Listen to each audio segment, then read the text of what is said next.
Welcome to Pindar Poetry. We hope you learned something new. You start by making sure you can edit DNS records at your registrar because that's where the change happens. Log into Youcan, open Site Settings, and find the custom domain or site ID. Copy the exact host and value shown. Once done, return to your registrar and open the DNS management page. This is where you'll create or modify records.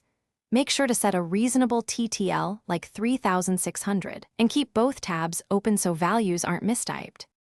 Now you create the DNS records.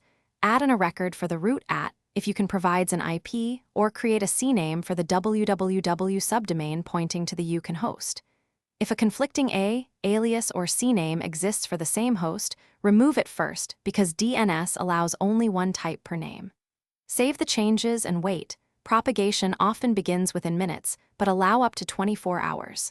Meanwhile, go back to Youcan and trigger domain verification so they can confirm the mapping. Finish by completing the domain verification on Youcan and selecting your primary domain. Enable SSL if you can offers it so traffic is secure. Once verified, expect SSL issuance and final propagation. This can take up to 24 hours.